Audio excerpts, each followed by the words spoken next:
माघ महामहत्तम अध्याय 29। हरे कृष्णा, राधे राधे। देखो, अगर शरीर से प्रेम है तो आसन करो, सांस से प्रेम है तो प्राणायाम करो, आत्मा से प्रेम है तो ध्यान करो और परमात्मा से प्रेम है तो समर्पण का भाव रखो, समर्पण करो। सही कह रहे हो? विचार करना। अब गणेश जी महाराज और अपने गुरुदेव को याद करते हुए माघ महामहत्तम का अध्याय 29 सुनते हैं।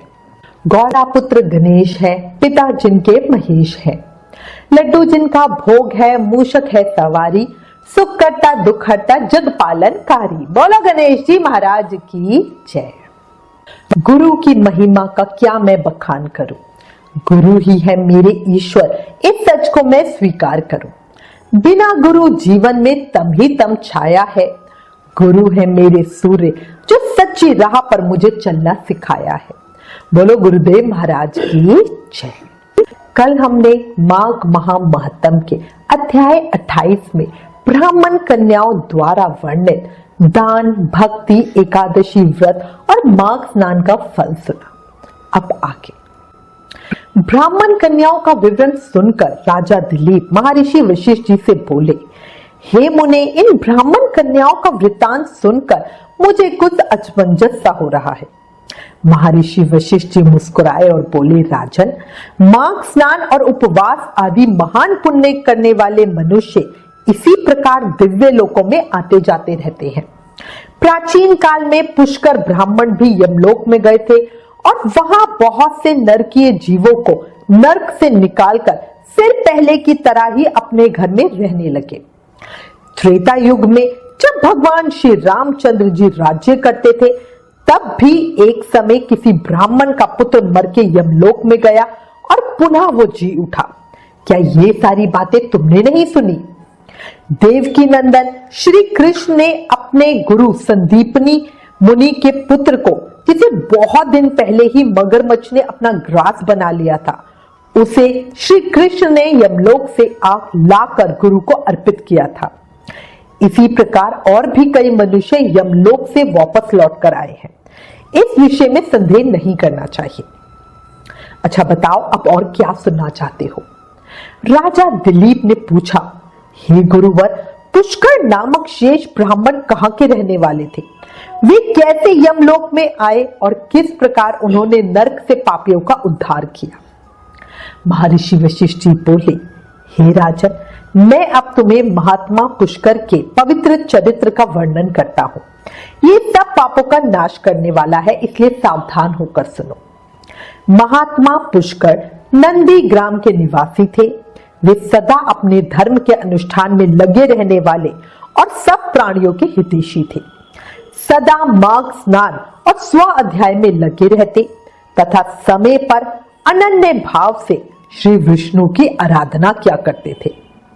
महात्मा पुष्कर अपने कुटुंब के साथ रहते और नित्य वैदिक यज्ञ किया करते थे।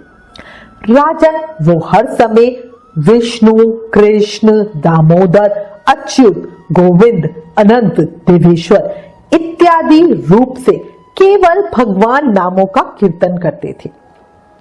भगवान विष्णु की आराधना छोड़कर और किसी काम में उन ब्राह्मण देवता का मन स्वप्न में भी नहीं लगता था।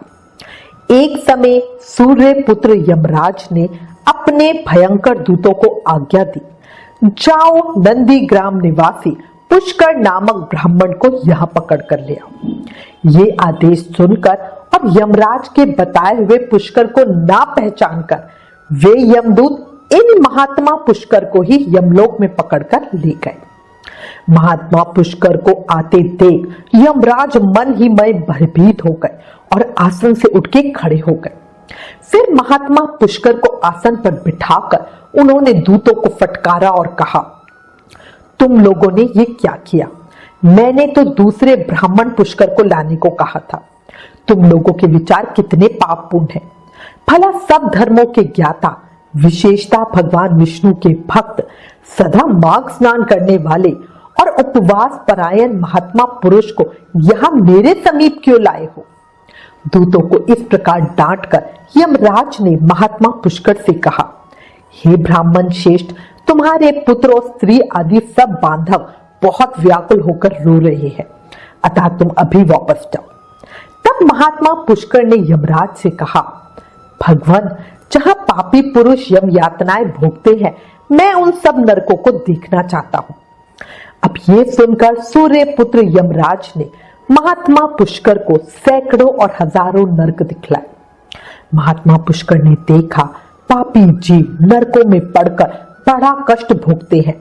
कोई सूली पे लटका है, किसी को व्याग खा रहा है, कोई तपी हुई बालू पे जल रहा है, किन्हीं को कीड़े खा रहे हैं, कोई जलते हुए घड़े में डाल दिए गए हैं, कोई कीड़ों से पीड़ित है, कोई कांटों के वन में दौड़ रहे हैं जिससे उनके अंग छिन्न भिन्न हो रहे हैं, किन्हीं को आरों से चीरा जा रहा है, कोई कुल्हाड़ों से काटे जाते हैं, किन्हीं को कीचड़ में डुबोकर कष्ट दिया जा रहा है, किन्हीं को सुई चुभो चुभो कर गिराया जा रहा है, कई सर्दी से पीड़ित हो रहे हैं।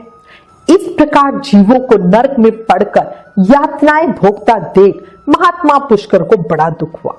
वे उनसे बोले, क्या आप लोगों ने पूर्व जन्म में कोई पुण्य कर्म नहीं किया था? पुण्य कर्म नहीं करने की वजह से ही यहाँ यातना में पड़कर आप दुख भोग रहे हो। नरक के जीवों ने कहा, हे श्रेष्ठ ब्राह्मण, हमने पृथ्वी पर कोई पुण्य नहीं किया, इसी से इस यातना में पड़कर जलते और बहुत कष्ट उठाते हैं। हमने पराई स्त्रियों से अनुराग किया, दूसरों के धन चुराए, अन्य जीवों की हिंसा की, बिना अपराधी दूसरों पे लांछन लगाए, ब्राह्मणों की निंदा की और जिनके भरण पोषण का भार अपने ऊपर था उनके भोजन किए बिना ही हम सबसे पहले भोजन कर लेते थे। इन्हीं सब पापों के कारण हम लोग इस नरकाग्नि में जल रहे हैं। प्यासी गौ जब जल की ओर दौड़ती हुई जाती थी तो हम सदा उनके पानी पीने में विघ्न डाल दिया करते थे।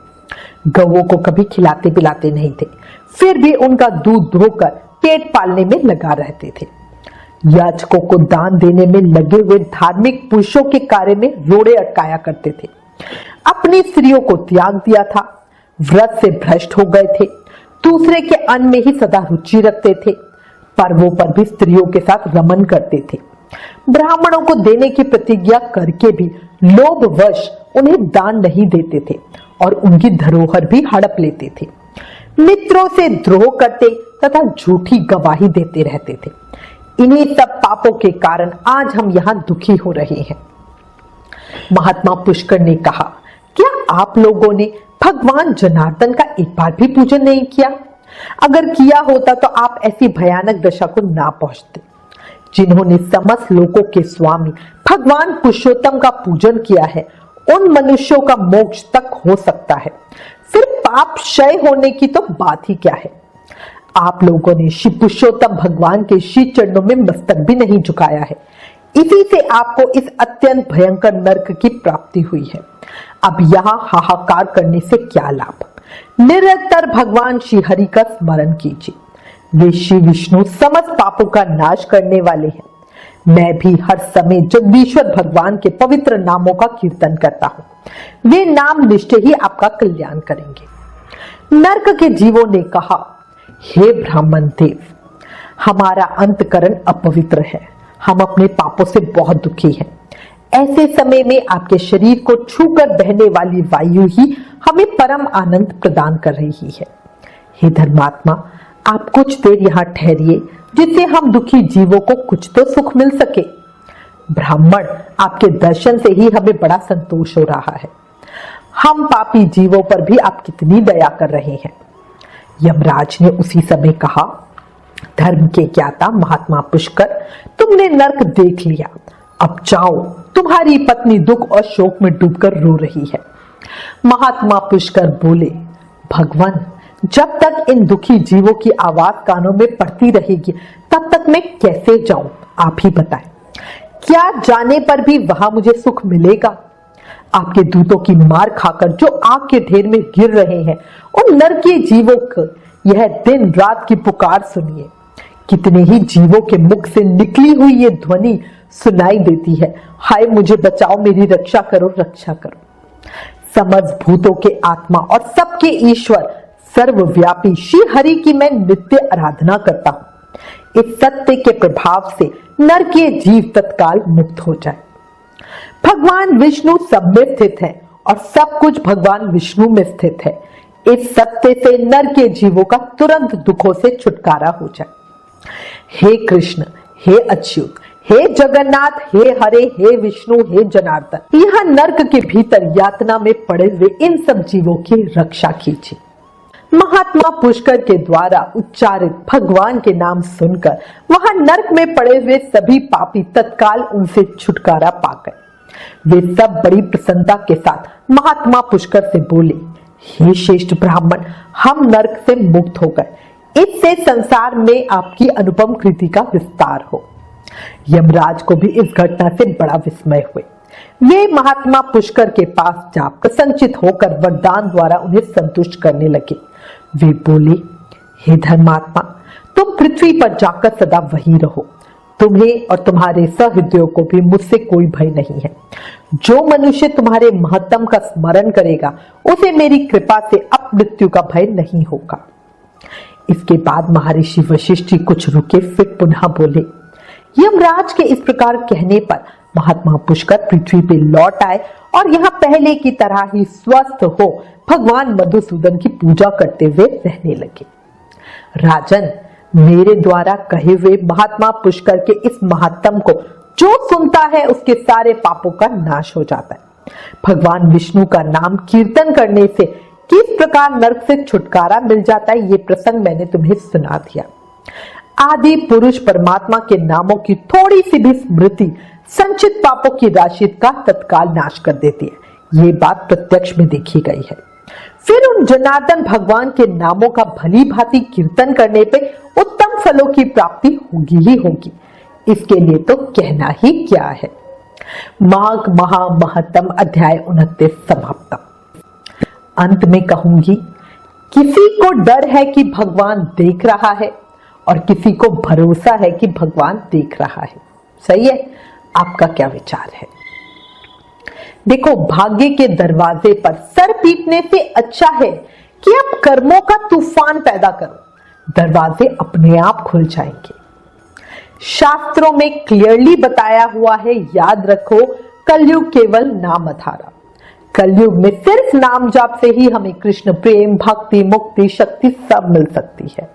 इसलिए प्रेम से, मन से, भाव से हर समय, हर पल, हर सांस के साथ जाप करते रहो। हरे कृष्ण कृष्ण कृष्ण हरे हरे, हरे Ram Ram Ram Hare Hare. Please in videos को अधिक से अधिक शेयर करके सबको माघ मास का महत्व बताओ, सबका भला करो। ये भी एक सेवा है। Please like, share and subscribe. Thank you. Hare Krishna.